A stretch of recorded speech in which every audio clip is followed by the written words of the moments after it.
Abramos por favor nuestras Biblias o prendámoslas si tienen electrónicas en Romanos capítulo 1. Romanos capítulo 1, vamos a leer desde el versículo 8 al 15. Romanos capítulo 1, versos 8 al 15. Estamos en nuestra serie de sermones en esta preciosa carta del apóstol Pablo a los romanos.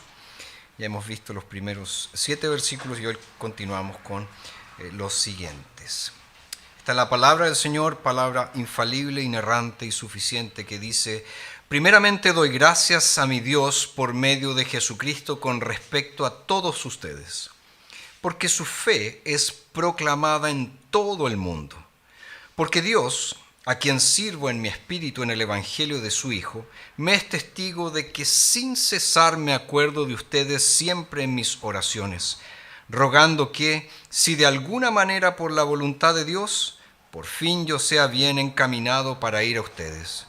Porque deseo verles, para compartir con ustedes algún don espiritual a fin de que sean afirmados.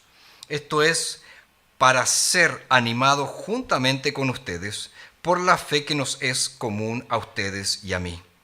Pero no quiero, hermanos, que ignoren que muchas veces me he propuesto ir a ustedes, y hasta ahora he sido impedido, para tener algún fruto también entre ustedes, así como entre las demás naciones. Tanto a griegos como a bárbaros, tanto a sabios como a ignorantes, soy deudor.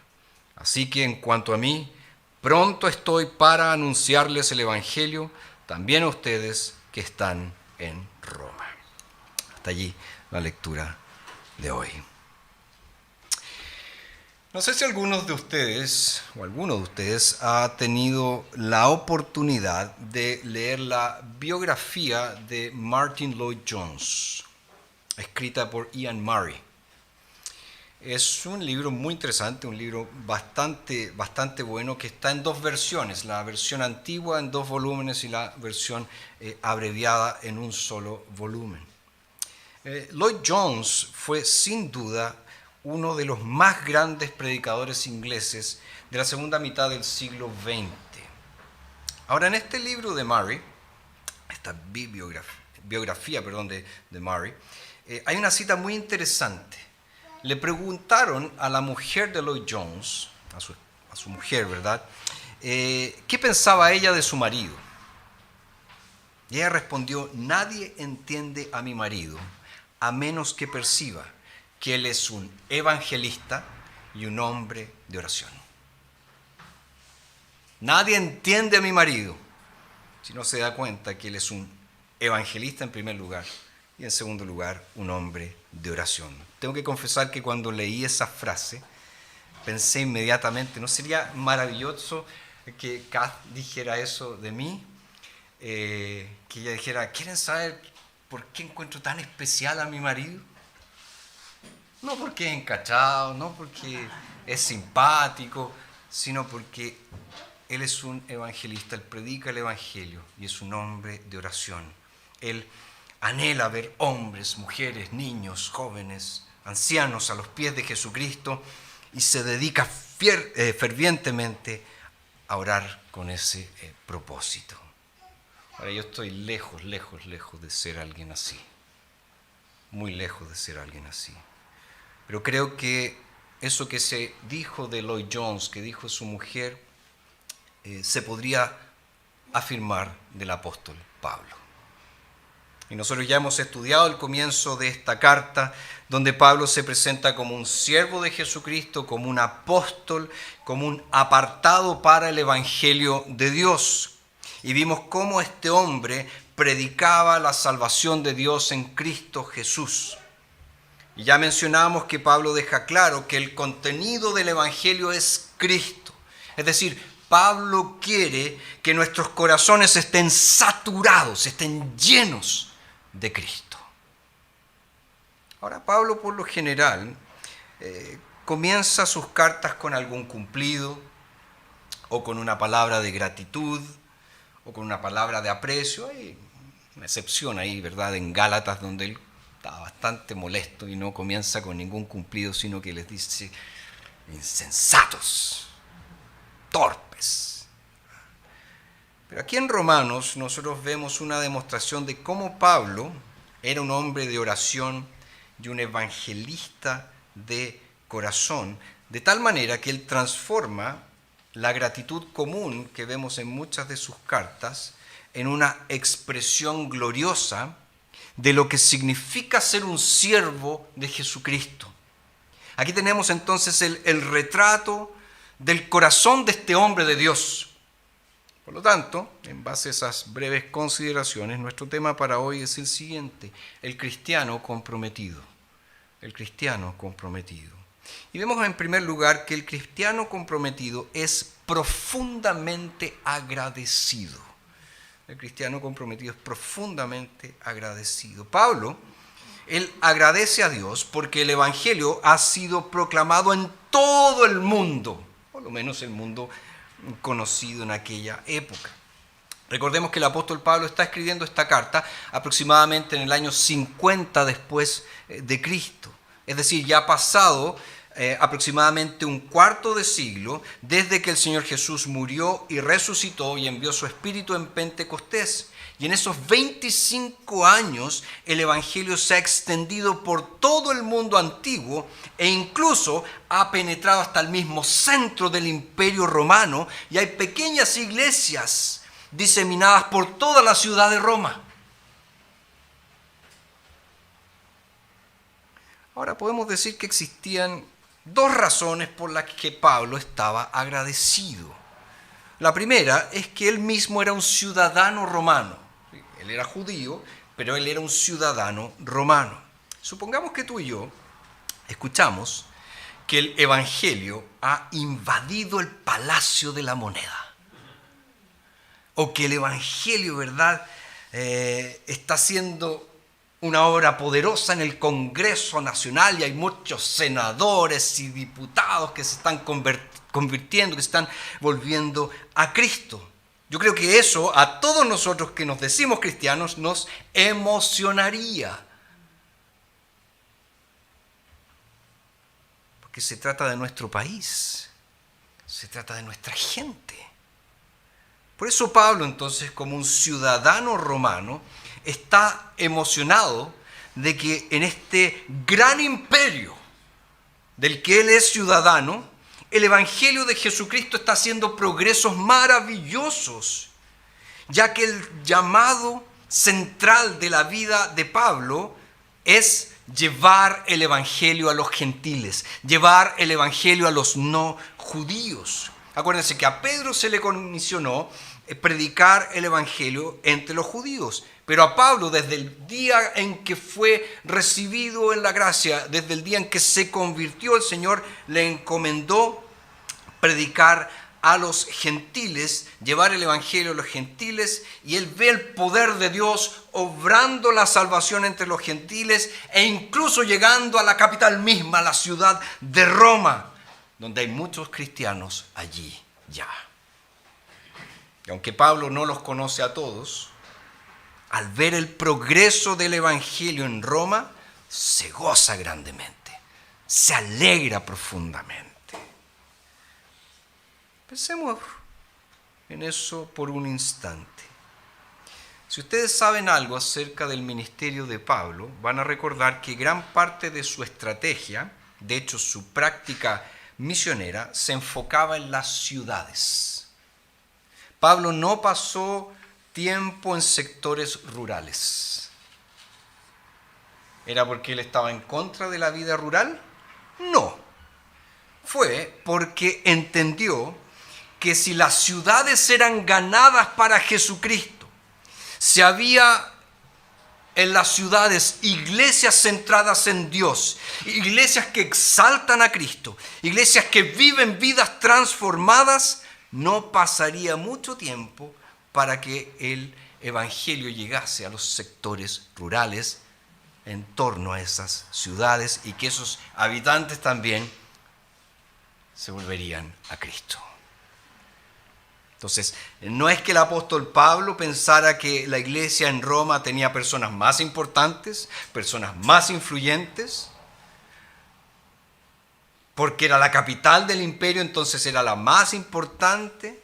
No es que pensara que las almas de los romanos eran más importantes que las almas de la gente en el campo, sino que él se dio cuenta de que esto era parte de la estrategia de Dios de llevar el evangelio a todas las naciones, a todas las personas.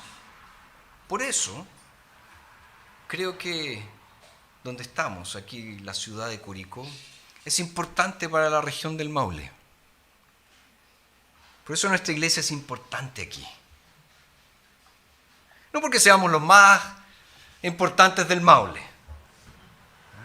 sino porque si el evangelio invade Curicó, si el evangelio llega a todos los lugares en Curicó, no va a pasar mucho tiempo para que por toda la región del Maule, personas, hombres, mujeres, niños, hablen del poder de Dios, del evangelio de Dios, de este poder que es el evangelio que transforma vidas. Entonces Pablo estaba profundamente emocionado. Estaba agradecido a Dios por la obra que el Señor había hecho en el corazón de estos cristianos romanos y lo expresa de manera muy clara en el verso 8. Primeramente doy gracias a mi Dios por medio de Jesucristo con respecto a todos ustedes porque su fe es proclamada en todo el mundo. Ahora es interesante notar, dicho sea de paso, que lo que era conocido acerca de la iglesia en Roma no era que Dios estaba haciendo milagros poderosos allí, sino que hombres y mujeres habían llegado a la fe en Jesucristo. Por lo tanto, siempre sé muy cauteloso cuando alguien te diga, deberías ir a X iglesia, deberías seguir a X apóstol, a X profeta, porque se hacen milagros allí. Más bien cuando alguien te diga, deberías ir a tal iglesia para que veas la calidad de la fe de sus miembros. Si alguien te dice eso, es porque en ese lugar Dios está haciendo una obra real, una obra duradera. Así que prestemos atención a la obra de Dios en medio nuestro. Pablo entonces estaba muy emocionado por el progreso del evangelio en Roma. ¿Y cuál fue su reacción? ¿Cuál fue la reacción de este apóstol al ver que en Roma había muchos creyentes, que el evangelio estaba obrando en medio de los romanos? Él ora por ellos. Ora por ellos. Humanamente hablando, tal vez nosotros no hubiésemos hecho eso.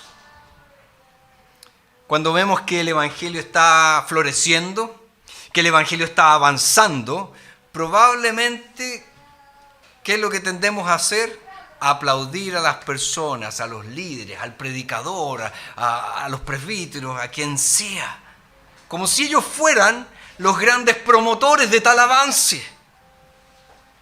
Pero Pablo nos dice que debemos seguir orando a Dios. ¿Para qué?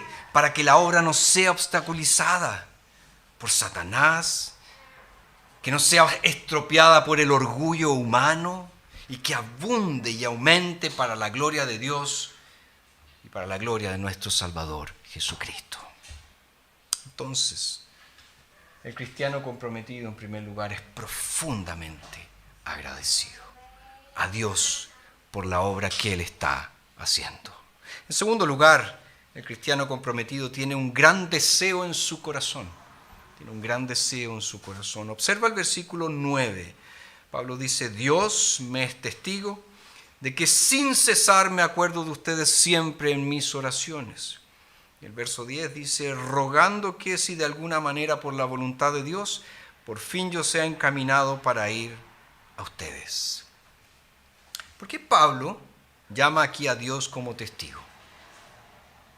¿Por qué presta este juramento cuando le escribe a los romanos? Bueno, tal vez Pablo conocía a varias personas de la iglesia y es una manera de decirles lo siguiente, realmente anhelo ir a Roma e iré a Roma si Dios lo permite, si Dios quiere. Pero sabemos, tal como nos dice aquí en el versículo 13, que hasta ese momento Pablo había sido impedido de visitar Roma. Él quería ir a Roma, pero no había podido visitar Roma. Seguramente tuvo cosas más urgentes que atender. Por tanto, para evitar las murmuraciones, para evitar esos típicos malos comentarios, dice que va a venir, pero no viene nunca, ¿qué hace Pablo? Coloca a Dios como su testigo. Pone a Dios como testigo. Pero dice algo más. Pablo señala que él ora fielmente, constantemente por los romanos. Y dice que el sincero anhelo de su corazón es estar con ellos. Verso 11 dice, porque deseo verles para compartir con ustedes algún don espiritual a fin de que sean afirmados. Y este anhelo sincero se nota en sus palabras. Acuérdense que en el verso 10 dice, rogando que si de alguna manera por la voluntad de Dios, por fin yo sea bien encaminado para ir a ustedes. Si de alguna manera. Pablo no podría ser un poquito más intencional. Porque dice si de alguna manera. Bueno, la verdad es que sus palabras no están equivocadas. De hecho, sus palabras son una advertencia para nosotros. Debemos tener presente que muchas veces, la manera en que Dios va a responder a nuestras oraciones no es la que nosotros esperamos. Y aquí tenemos una ilustración de este principio. Pablo ora porque ha sido impedido de visitar a los romanos una y otra vez. Ha tenido otras cosas que hacer. Tal vez ha habido otros obstáculos en sus planes y nunca ha podido hasta este momento llegar a Roma. Sin embargo, hay algo maravilloso en la forma en que él ora. Él dice, Señor, si hay alguna manera de llevarme a Roma, llévame allá. Queridos, cuando realmente anhelamos hacer algo para la gloria del Señor y estamos casi desesperados porque eso no está sucediendo, podemos descansar en la sabiduría absoluta de Dios y podemos saber que cuando Él nos impide algo, es para prepararnos y usarnos para ser de bendición de una manera que nosotros no imaginamos. Y en realidad, insisto, esta es una de las mejores ilustraciones de este principio. A veces la decepción que sufren nuestras aspiraciones conduce al cumplimiento glorioso de los propósitos soberanos de Dios. Y debemos notar aquí cómo Dios respondió a las constantes oraciones de Pablo.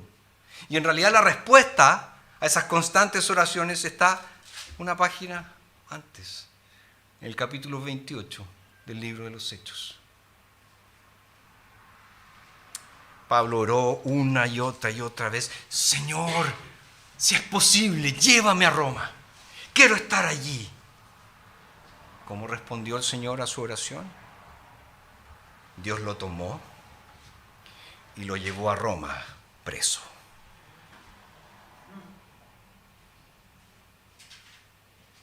Ahora, ¿cuál es la lección?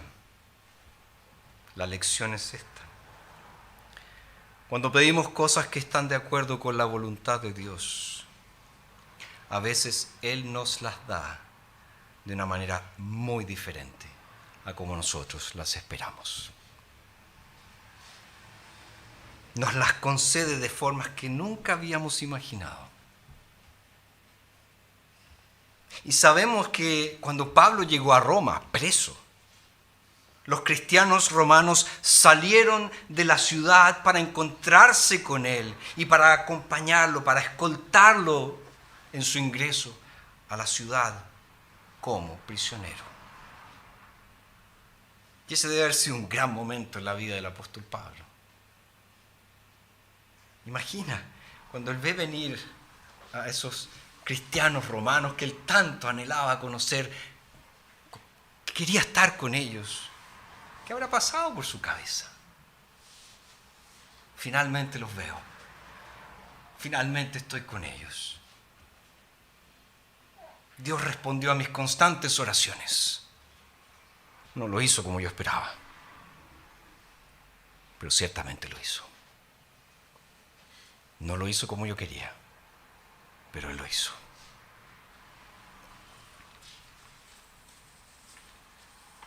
Tenemos entonces un cristiano comprometido, es profundamente agradecido. Tiene un gran deseo en su corazón y, en tercer lugar, vive bajo una tremenda obligación. Vive bajo una tremenda obligación. Pablo es un hombre, que está bajo órdenes. Él dice, quiero ir a Roma. Por tanto, verso 14, quiero ir a Roma, ¿por qué? Verso 14, tanto a griegos como a bárbaros, tanto a sabios como a ignorantes, soy deudor. Es decir, estoy bajo obligación. Ahora, ¿qué significa esto? Es exactamente lo mismo cuando los profetas del Antiguo Testamento utilizan esta expresión, la mano del Señor está sobre mí. Significa que Pablo tiene un sentido de que Dios lo está llamando para algo y por lo tanto siente constantemente la presión de la mano de Dios sobre él. Y yo espero que de verdad sientas eso acerca de cualquier cosa que hayas sido llamado a hacer en esta vida. No es algo que solo experimentaron los apóstoles. No es algo que solo experimentan los pastores, misioneros. Dios le dice a todos sus hijos, tengo una obra que tienes que hacer y quiero que la hagas aquí, donde te he puesto, donde te he colocado. Y esta es una de las grandes diferencias entre el mundo y el cristianismo. Cualquiera que sea tu don, la forma en que el Señor te ha guiado o te ha educado, lo que el Señor te ha impedido hacer, el hogar y la familia que te ha dado, tiene el siguiente sentido. Ese es el llamado del Señor para tu vida y Dios quiere usar esa vida para su gloria. Y ese sentido de obligación va acompañado también por un sentido de aspiración.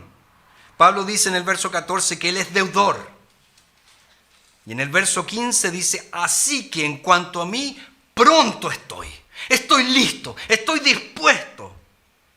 Y esa es la vida cristiana vivida en la gracia. Gracia que transforma nuestro deber en alegría. Algunos de ustedes entienden bien lo que estoy diciendo. Piensas en el llamado que Dios te ha dado, te despiertas en la mañana y dices, no estaría haciendo nada más en este mundo porque esta es la esfera en la que deseo servir a mi Señor Jesucristo. Y eso llena de alegría tu vida diaria. Queridos, cuando estas dos cosas se combinan, cuando el sentido de obligación surge, ¿por qué? Porque la mano de Dios está sobre nosotros con firmeza, pero con gracia también. Y este sentido de aspiración que dice, lo que Dios quiere para mí es lo que yo quiero para Él. Cuando estas dos cosas se combinan, hay una tercera que siempre se produce. Es decir, la obligación y la aspiración conducen a la expectativa.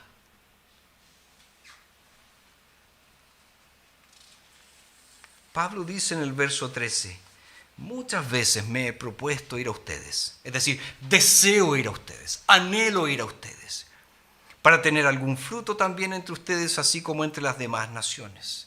Fíjense, esa es la manera de vivir la vida cristiana, pero solo es posible vivirla así cuando la obligación y la aspiración llevan a la expectativa. En otras palabras, cuando tu sentido del llamado de Dios a confiar en su Hijo, a confiar en Jesucristo, a servirlo como Él quiere que le sirvas, cuando eso se encuentra con un deseo de parte tuya de servirlo como a Él le agrada, eso inevitablemente te va a llevar a decir, espero que Dios me use para su gloria donde Él me ha puesto hoy.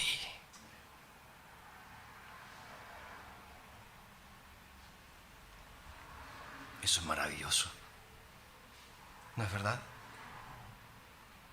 Insisto, por favor, escúchenme bien. Esto no es solo para apóstoles, no es solo para pastores, no es solo para misioneros, no es solo para evangelistas. Esto se aplica a todos. Esta es la voluntad de Dios para su pueblo. Esta es la voluntad de Dios para sus hijos.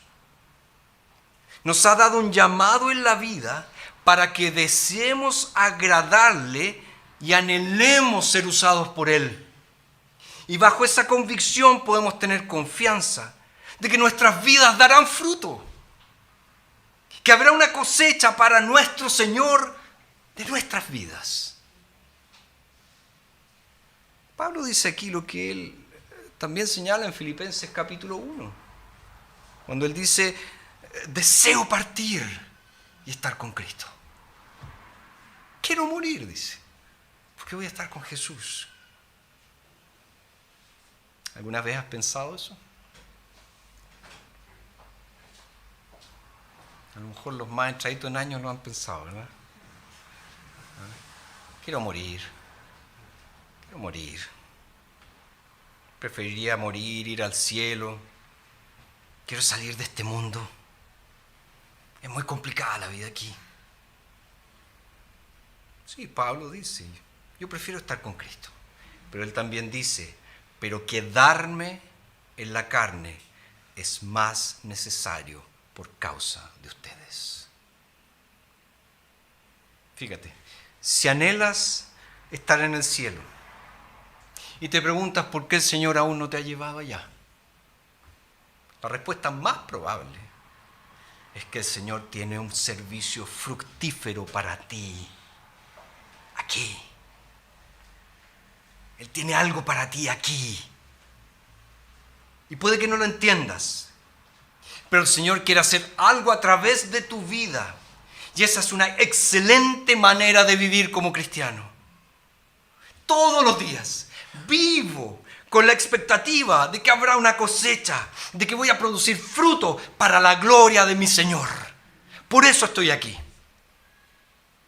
Por eso estoy aquí.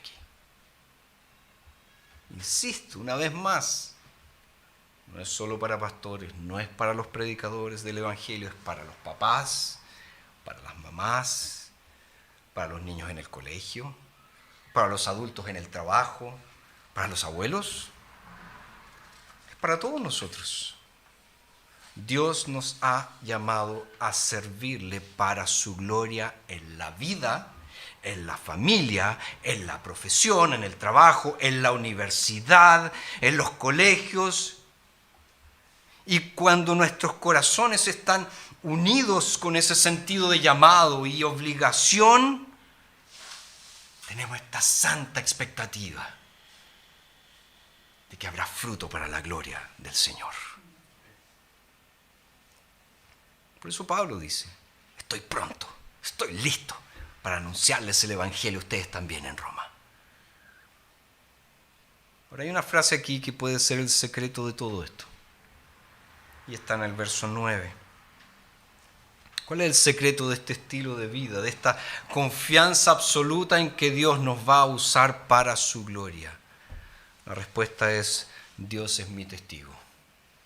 Que en este contexto significa, yo lo sirvo a Él en el Evangelio de su Hijo. En otras palabras, como Dios es mi testigo, lo sirvo en el Evangelio de su Hijo. Por tanto, podemos salir al mundo con esta tranquila confianza de que habrá una cosecha que durará por toda la eternidad. Queridos, Pablo había sido apartado como apóstol de los gentiles y pasó su vida cumpliendo con esa obligación, cumpliendo con ese llamado. Y en última instancia, Pablo dice que es deudor, ¿verdad? Dice, de griegos como de bárbaros, de sabios como de ignorantes. Soy deudor. Pero en última instancia, la deuda que tuvo Pablo era con Dios y con Cristo. Dios le había concedido la salvación por medio de Jesucristo. Él estaba en deuda con ellos. Pero ¿qué hizo Pablo? Él transfirió esa deuda, transfirió esa obligación a las personas que necesitaban escuchar el Evangelio. Yo les debo a ellos les debo. Y Pablo dice entonces que mientras uno esté aquí con vida, puedes ir pagando la deuda que le debes a cada persona. Tal vez has escuchado a alguien decir, he decidido dedicar el resto de mi vida para Jesús. Yo he escuchado muchas veces esa frase y nunca, jamás se vuelve obsoleta. Siempre parece nueva cada vez que la oyes. Y tal fervor del alma debería ser el latido del corazón de cada cristiano. Le voy a servir a Él todos los días de mi vida. Pablo está diciendo entonces, cada fibra de mi ser está lista para predicarles el Evangelio. No puedo esperar para llegar allí y predicarles el Evangelio. ¿Es eso lo que te caracteriza como cristiano? Como un hombre y una mujer de Dios. ¿Tienes ese nivel de compromiso? Gratitud, deseo y obligación. Ese es el verdadero retrato de un cristiano, de una cristiana comprometida. Oremos.